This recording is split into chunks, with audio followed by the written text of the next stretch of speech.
Juro que cuando me lo probé en la tienda no pensé en él.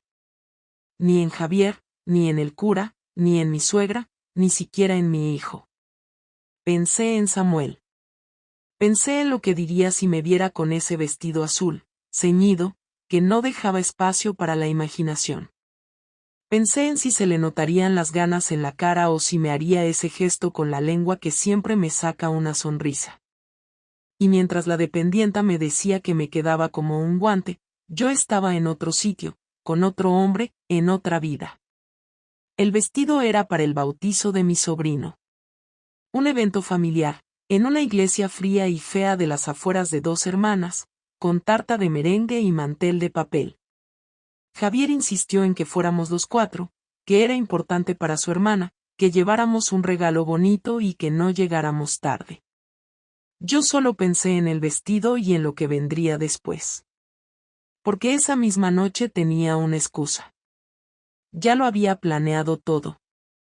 Después del bautizo, diría que me dolía la cabeza, que prefería irme antes a casa, que me llevaría el coche. Él se quedaría con los niños en casa de su madre. Yo, mientras tanto, haría un desvío. Y Samuel me estaría esperando. Sí, lo sé. Suena horrible. Pero así empezó todo. No con una sospecha, no con una pelea, no con una crisis de pareja. Empezó con un vestido azul que no era para mi marido. El bautizo fue un teatro. Mi cuñada emocionada, los niños llorando, el cura hablando de la luz del Señor como si eso arreglara algo. Yo, mientras tanto, notaba las miradas de los hombres, y una muy concreta de Javier. Me cogió del brazo y me dijo al oído: «Ese vestido, hacía tiempo que no te veía tan guapa». Yo sonreí. No por el cumplido, sino por la ironía. Después del convite, hice lo que había dicho. Me despedí, fingí una migraña y me subí al coche. Aparqué 5 calles más allá, me cambié los zapatos por unos de tacón más altos y me pinté los labios de rojo. Ya no era la esposa con jaqueca. Era otra. La que Samuel deseaba. Nos vimos en un apartamento que él había alquilado por horas. Ni siquiera pregunté cómo lo había conseguido. Subí, entré, y sin decir nada, me quitó el abrigo. Estaba temblando. De nervios, de miedo, de deseo, de todo junto. No era la primera vez que nos veíamos fuera del trabajo, pero sí era la primera vez que cruzábamos esa línea. Y lo hicimos como si no hubiera vuelta atrás. Cuando volví a casa, olía a colonia de otro hombre y tenía una marca en el cuello que tuve que tapar con maquillaje antes de entrar. Javier estaba en el sofá, con los niños dormidos en brazos, viendo una película que ya había visto 1000 veces.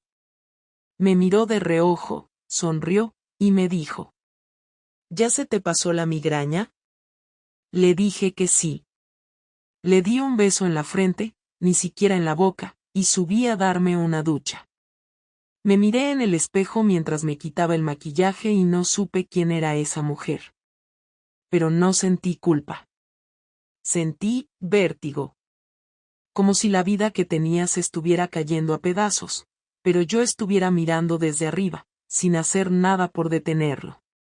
Y lo peor es que me gustaba esa sensación. No esperaba que Javier fuera tan meticuloso. No era desconfiado, no era controlador, ni mucho menos celoso. Lo había sido, tal vez, los primeros años, cuando aún creía que el amor se defendía con vigilancia. Pero luego, con los años, se volvió cómodo, o eso creí. Pensé que mientras los niños estuvieran bien, la casa limpia, y no le faltara su café por las mañanas, yo podía tener mis espacios sin preguntas ni reproches. Subestimé su capacidad de mirar.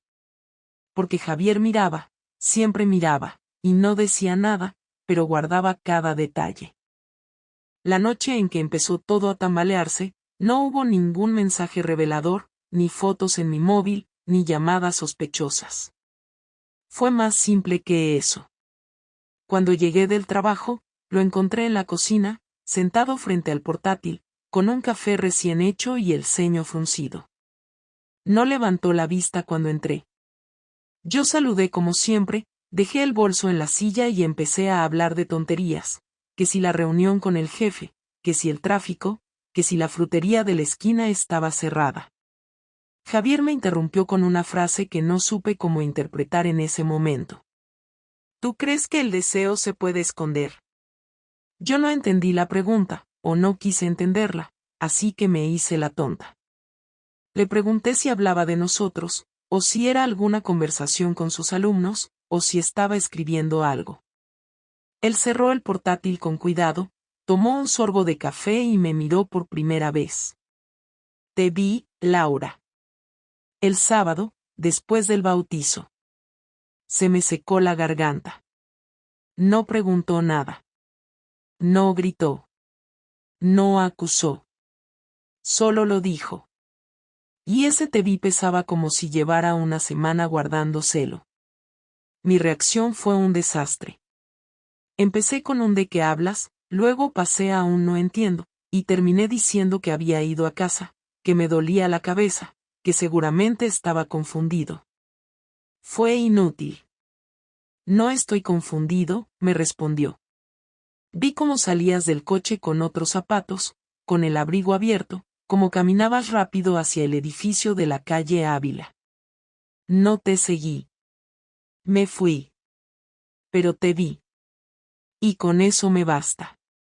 Me senté, no por estrategia, sino porque me fallaron las piernas. No supe qué decir. No tenía una historia preparada para ese momento. Siempre imaginé que si me descubría, sería en otra situación, más agresiva, más melodramática. Pero esa calma de Javier me desarmó. Me sentía expuesta de una forma que no tenía solución. Ni llanto, ni excusas, ni silencios podrían taparlo. ¿Qué quieres que diga?, pregunté. Javier se encogió de hombros. No lo sé.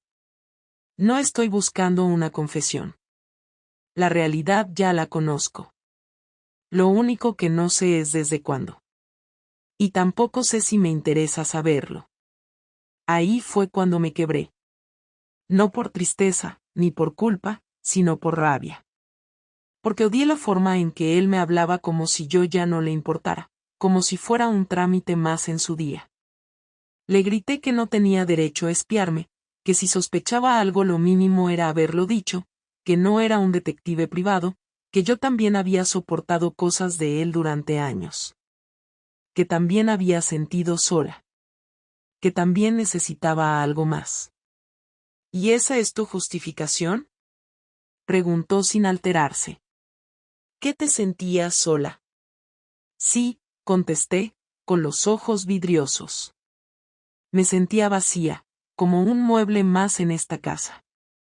Pues podrías haberme dicho algo.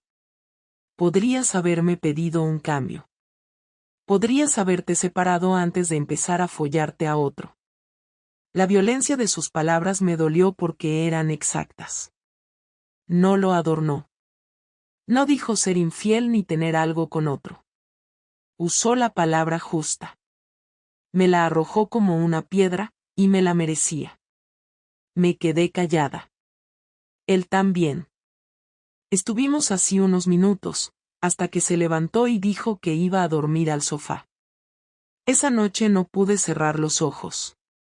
Escuché a los niños dormir, escuché a Javier moverse en la sala, y me odié por haberme creído tan lista, por haber pensado que nadie se daba cuenta, por haberme metido en algo que no supe manejar. Al día siguiente, no hablamos.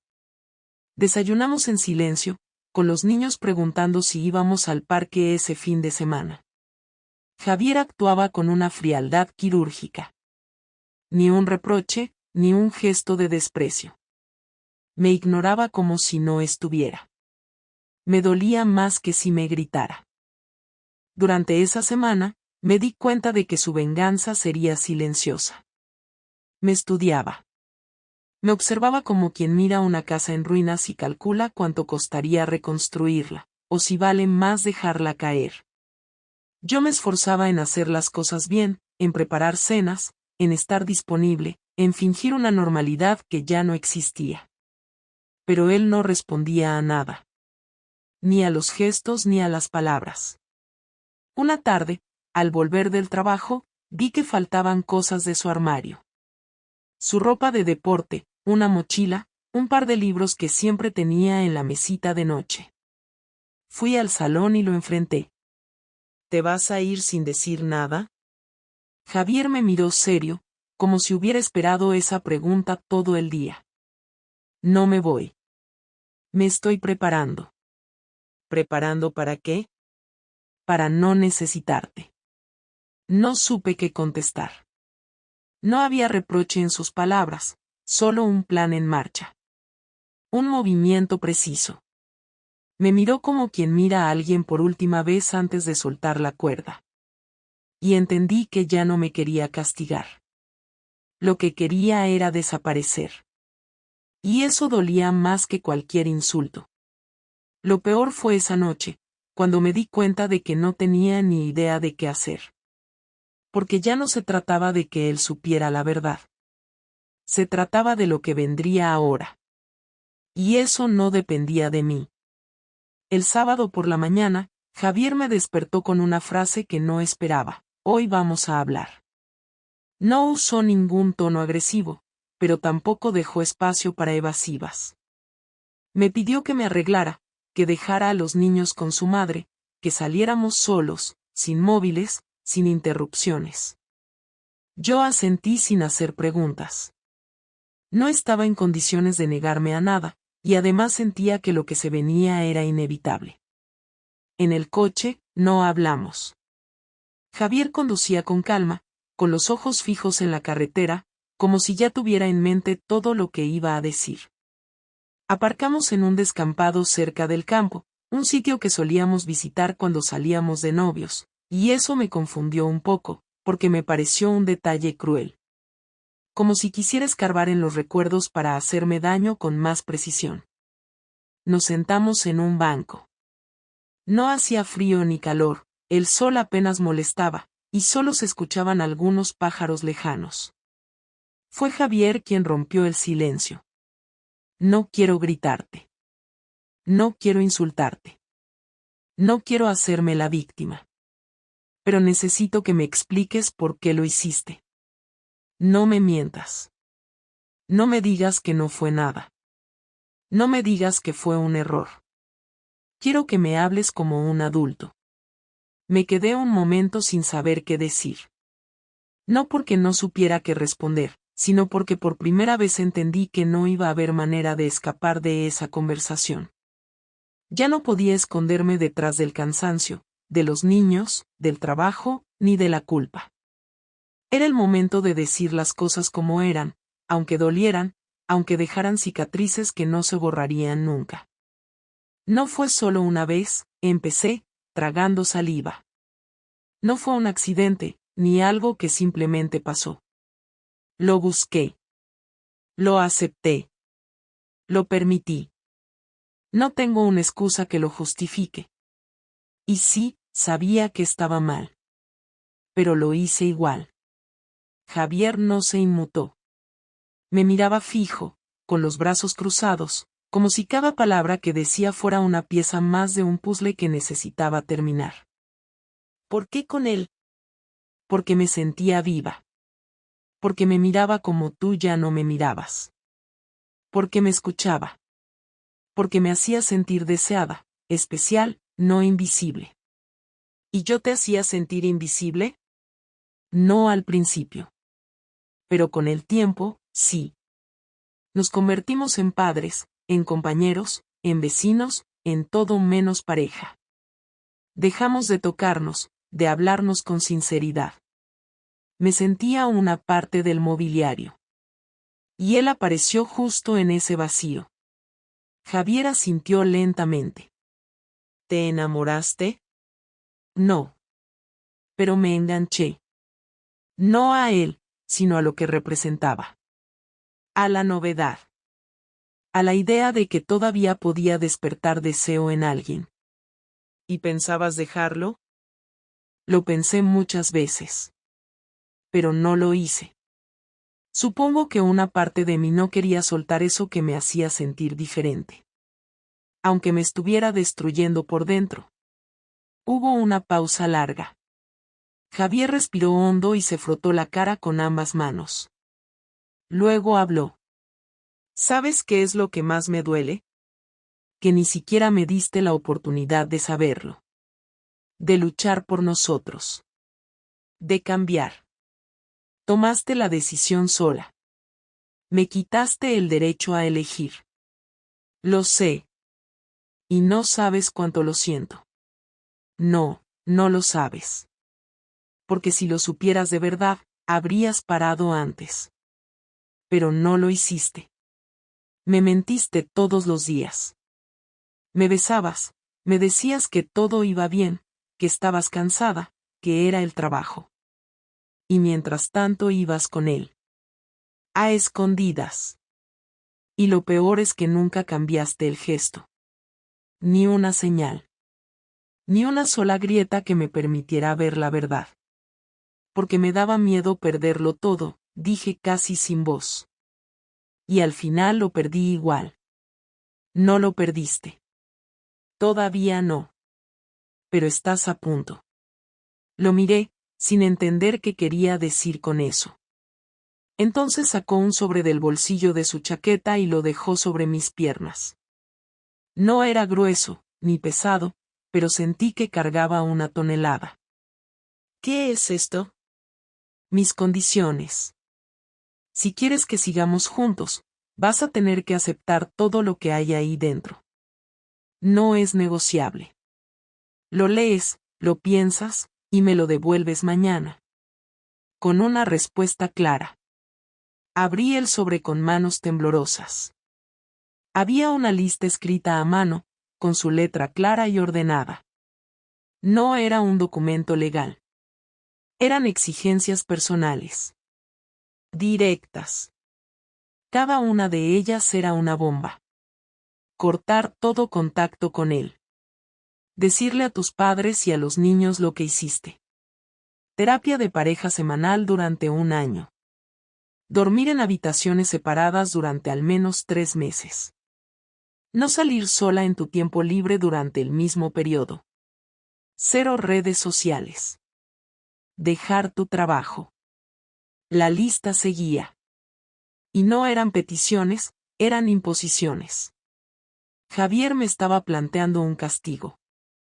O una prueba, según cómo se viera. ¿Esto es una penitencia? Pregunté con ironía. ¿Una lista para humillarme? No. Es lo que necesito para poder considerarlo. No puedo perdonarte sin condiciones. No quiero convivir con alguien que puede mentirme en la cara. Si no puedes con esto, lo entiendo. Pero entonces sabré que no hay nada que salvar. ¿Y tú? ¿Tú no vas a hacer nada? ¿No te vas a revisar? ¿No te vas a preguntar qué parte te tocó en esto? Sí. Lo haré. Pero después. Ahora no. Ahora tú eres la que tiene que decidir si quieres seguir o si prefieres seguir mintiendo. Me dolía la dignidad. Me dolía el orgullo. Me dolía todo. Pero lo que más dolía era saber que se lo estaba tomando en serio. Que me estaba dando una oportunidad, aunque fuera con sangre. Que me estaba diciendo, no te he hecho, pero quiero ver hasta dónde estás dispuesta a arrastrarte para volver. Nos fuimos en silencio. En el coche, no puso música. No me habló. No me miró. Cuando llegamos a casa, me dio las llaves y se fue a dormir la siesta con los niños. Yo me quedé en la cocina, leyendo la lista una y otra vez, sintiendo que ya no era la mujer que había sido hace 1 mes. Me había convertido en otra. Una que no sabía si merecía otra oportunidad o si debía aceptar que todo estaba roto. No contesté el mismo día. Leí la lista tantas veces que terminé por aprenderla de memoria. Me quedé sentada en la cocina como una idiota durante horas, sin saber si lo que sentía era vergüenza, furia, resignación o miedo. Me dolía leer cada punto no por lo que implicaba, sino por el hecho de que él ya no confiaba en mí ni lo más mínimo, y no lo culpo. Me había convertido en alguien a quien había que vigilar, a quien había que regular. Como si fuera una delincuente doméstica. Y sin embargo, no rompí la lista, no la tiré, no le dije que era una locura ni que se estaba pasando. Al día siguiente le dije que aceptaba todo. No hubo lágrimas, ni disculpas largas, ni teatro. Solo le di la hoja doblada y le dije que haría lo que él necesitara. Su reacción fue tan seca como la mía. Asintió y dijo que empezaríamos por dejar de dormir juntos desde esa misma noche. Después se metió en la habitación de invitados con una maleta que había preparado en algún momento que no noté, y ahí se quedó. Durante los primeros días, el ambiente en la casa era tan frío que los niños empezaron a notarlo. Javier no les gritaba ni los trataba mal, pero estaba distante, hablaba lo justo, no se reía, no jugaba. Yo intentaba compensarlo estando más pendiente, cocinando lo que les gustaba, sacándolos al parque, ayudándoles con los deberes, pero sabía que no se trataba solo de ellos, que todo lo que hacía era para convencerme a mí misma de que aún podía arreglar algo. Una noche, después de acostar a los niños, me lo encontré en la cocina sirviéndose un vaso de agua. Le pregunté si necesitaba que le llevara algo para la habitación. Me miró con calma y dijo, no hables como si esto fuera normal. No estamos en una película. No hace falta que finjas que todo está bien. No supe qué responder, así que me fui a mi cuarto y lloré en silencio como una cría. Lo peor vino la semana siguiente. Habíamos empezado la terapia de pareja con una psicóloga que él eligió. La primera sesión fue tensa, llena de silencios, de frases medias, de miradas al suelo. La psicóloga era una mujer joven, directa, que no se andaba con rodeos. Nos hizo preguntas muy concretas, incómodas, necesarias. Javier respondió todo sin dudar, sin dramatismo, con una claridad que me incomodó. Cuando fue mi turno, me costó más. No sabía cómo explicar que me sentía culpable y al mismo tiempo en guerra con una parte de mí que seguía deseando que me entendieran sin tener que explicarme. Al final de la sesión, la psicóloga nos pidió que hiciéramos un ejercicio. Anotar durante la semana todo aquello que nos molestara del otro y todo lo que valoráramos. Parecía simple, pero era una trampa emocional. Esa misma noche, Javier me pidió que durmiera fuera de casa el fin de semana. Dijo que necesitaba el espacio, que quería pasar tiempo a solas con los niños. No me lo pidió como un favor ni como una opción. Fue una orden. Me fui a casa de mi hermana sin dar explicaciones. No le conté nada porque sabía que me lo reprocharía todo. Le dije que necesitaba despejarme, que Javier y yo estábamos en crisis, pero omití los detalles. Pasé esos días sintiéndome una intrusa en mi propia familia. La casa de mi hermana no era mía, su rutina no era la mía, y yo no sabía qué hacer con el tiempo libre. No llamé a Samuel. Ni siquiera lo busqué. No quería volver ahí. No por Javier, sino porque entendí que lo que buscaba en él no era amor, sino una forma de escapar de mi propio aburrimiento. Ahora estaba atrapada en el resultado de esa huida. Cuando volví a casa, encontré todo igual, excepto por una cosa. Las fotos familiares del salón ya no estaban. Había huecos en la pared, clavos vacíos. Los marcos habían desaparecido. Fui al dormitorio principal, al de antes, y revisé los cajones. No estaban allí. Fui al armario. Tampoco. Bajé al trastero. Ahí estaban, en una caja abierta, todas las fotos de nuestras vacaciones, de los cumpleaños, de las navidades. Me senté en el suelo y me quedé mirando la foto de nuestro primer verano en la playa con los niños. Yo llevaba gafas de sol, Javier estaba sin afeitar, y los niños llenos de arena. Era una imagen sencilla, feliz, y ahora parecía ajena. Como si hubiera sido de otra familia. No lloré. Solo sentí una punzada de humillación al entender que Javier ya no quería vernos ni en papel. Esa misma noche, después de cenar, Javier me dijo que tenía algo que contarme. Lo dijo delante de los niños, en tono neutro, como quien anuncia un cambio de colegio. Dijo que había decidido tomarse un mes de permiso en el trabajo, que se llevaría a los niños de viaje una semana con su madre, a un pueblo cerca de Valencia, que les vendría bien desconectar. Me miró con frialdad cuando dijo desconectar. Sabía que era parte de su venganza. Me estaba excluyendo del núcleo familiar. Se los iba a llevar como si yo ya no formara parte del grupo.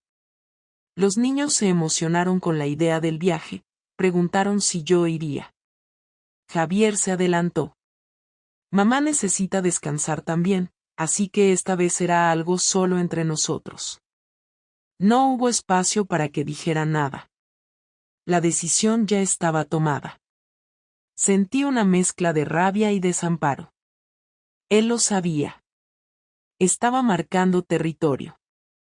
Me quitó las fotos, me sacó de la casa, ahora me apartaba de los planes familiares. No con gritos ni peleas, sino con acciones firmes, medidas. Se estaba vengando de mí no destruyendo cosas, sino reordenándolas.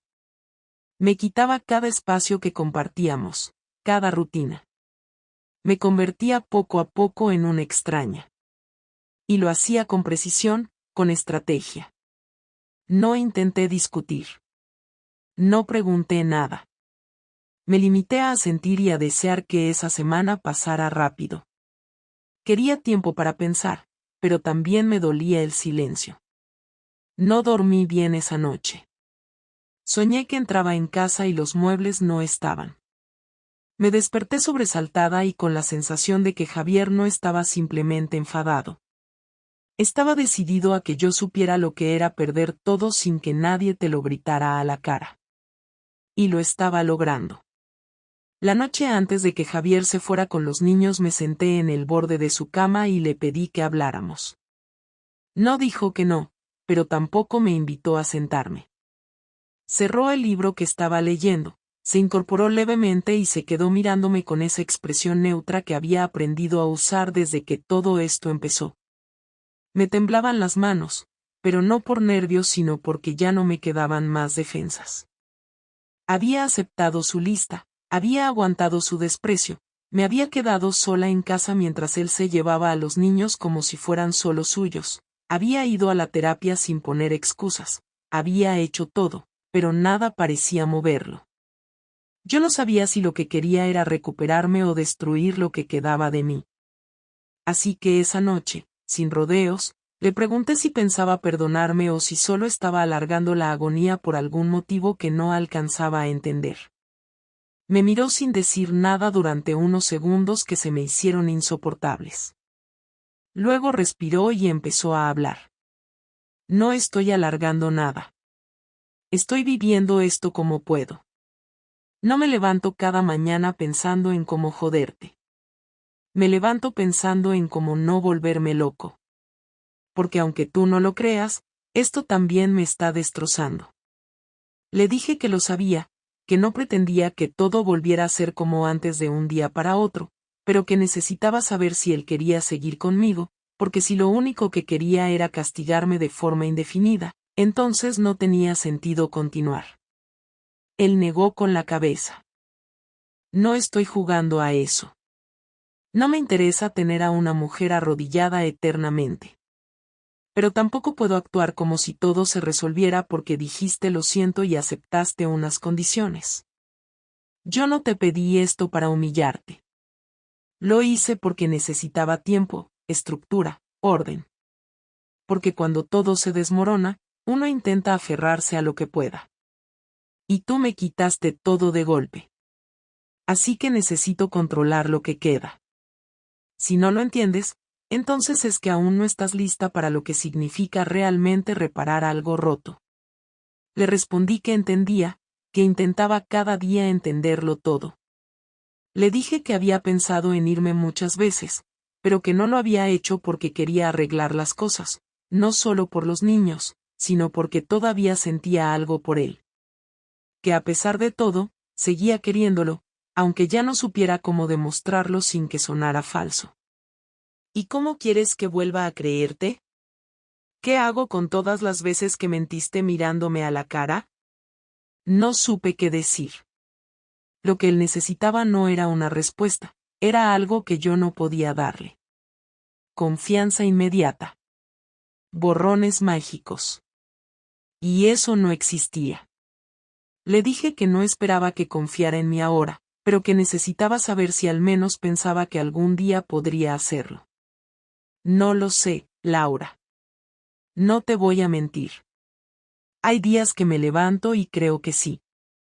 Que podríamos reconstruir algo, aunque no sea lo mismo. Pero hay otros días en los que te miro y solo veo una versión tuya que desconozco. Y entonces todo me da igual.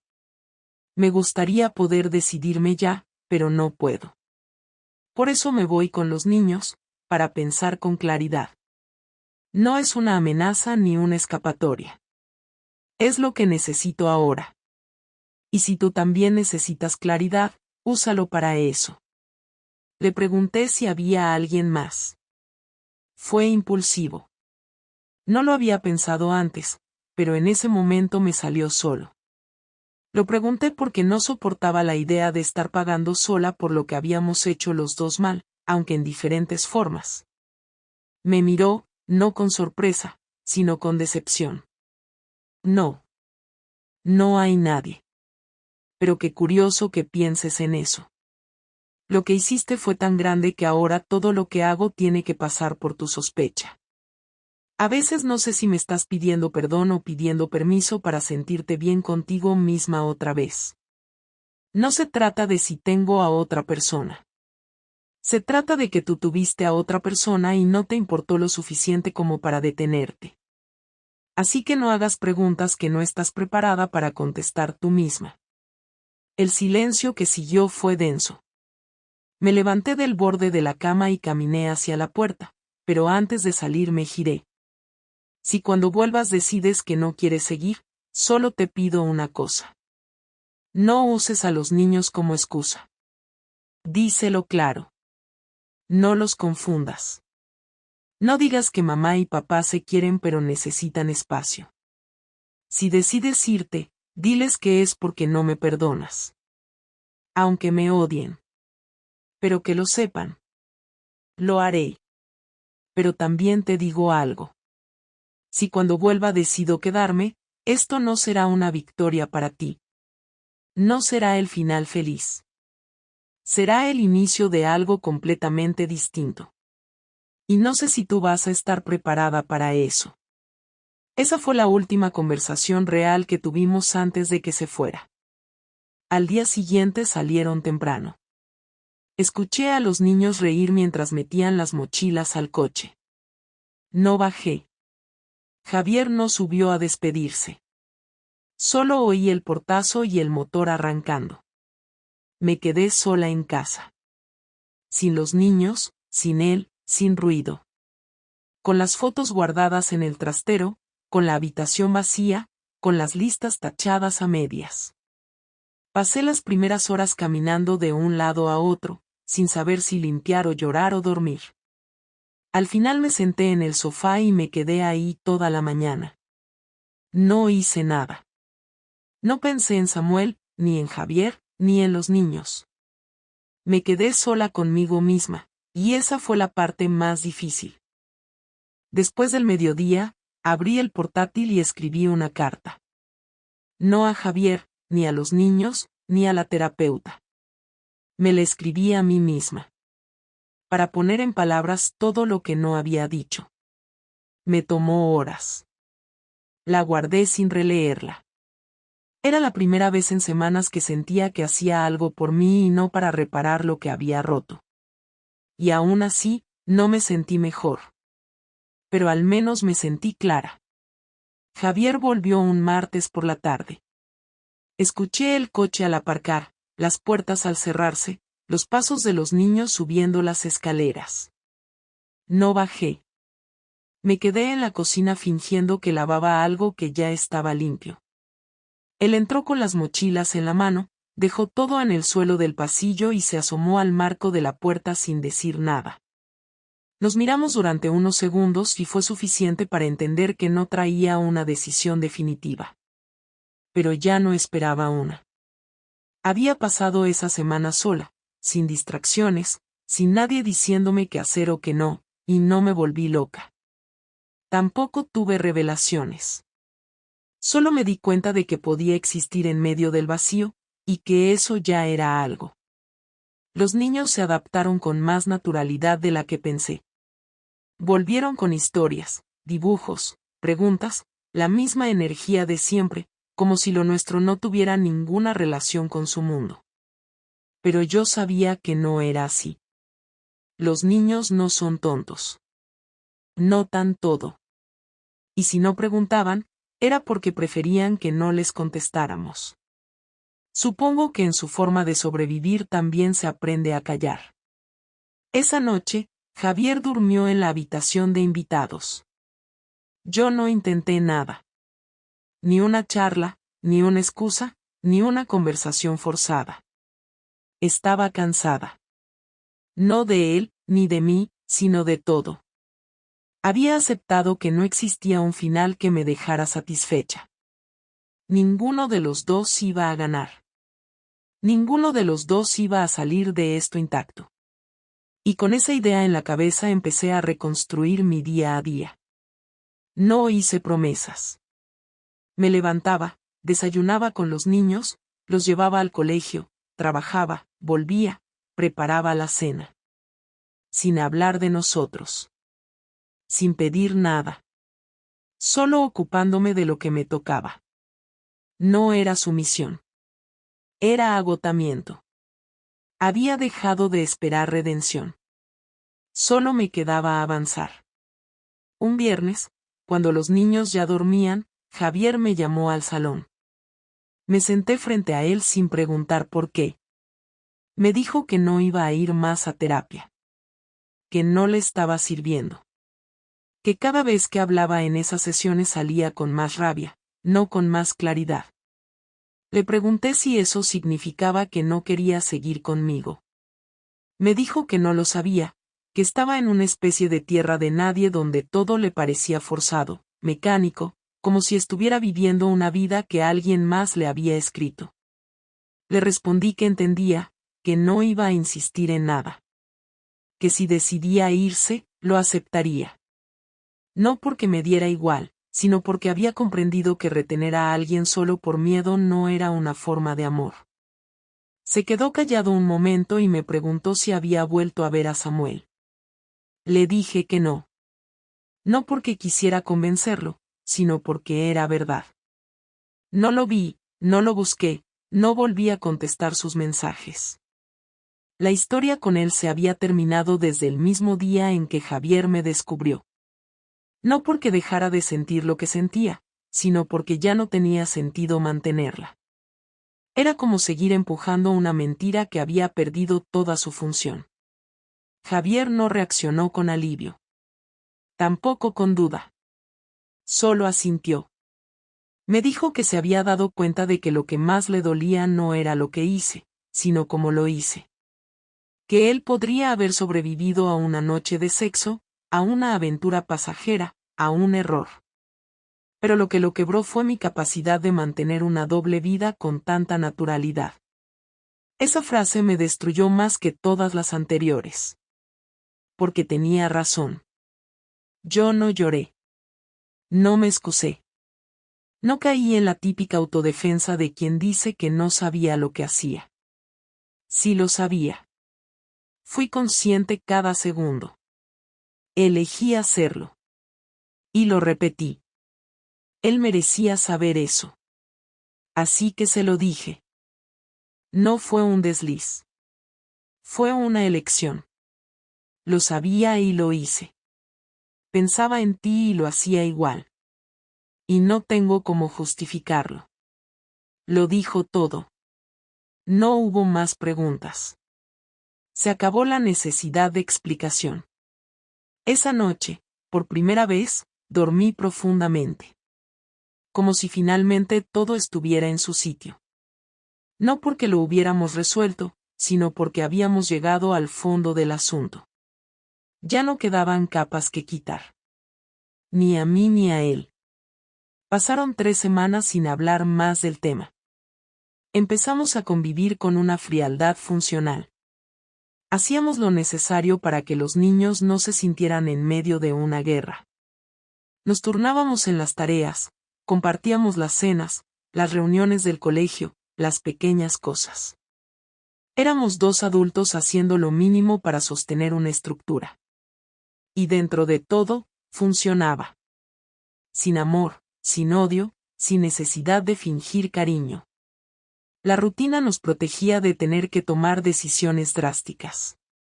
Una mañana de domingo, mientras tomábamos café en silencio, Javier me miró y me dijo que había encontrado un piso. Que se mudaría en una semana. Que no estaba preparado para un divorcio todavía, pero que ya no podía vivir en la misma casa. No lo discutí. No le pedí una oportunidad más. No le rogué. Le dije que lo entendía. Le pregunté si quería contarles a los niños juntos o por separado. Me dijo que juntos. Esa misma tarde, los sentamos y les explicamos que papá iba a vivir en otro sitio, que era algo temporal, que no tenía nada que ver con ellos, que los seguiría viendo todo el tiempo, que nada cambiaría con respecto a ellos. Los niños lloraron, claro, pero no se alteraron. Aceptaron la noticia con más madurez que nosotros. Cuando se fue, no lloré. Me quedé en el sofá, en silencio, viendo cómo su coche desaparecía por la calle. Me levanté, recogí los platos, metí la ropa en la lavadora, hice todo como si fuera un día más. Porque en cierto modo lo era. Era otro día sin nosotros. Hoy han pasado 5 meses desde entonces. Seguimos separados. No hemos firmado el divorcio, pero tampoco hemos hablado de reconciliación. Nos escribimos para temas prácticos. Las visitas de los niños, algún recibo, alguna cuestión del colegio. Esos mensajes sin afecto, pero sin rencor. No hay odio entre nosotros. Solo distancia. ¿Me arrepiento? Sí. Pero no de lo que todos piensan. No me arrepiento del acto físico. Me arrepiento de haber dejado de hablar antes de que todo se rompiera.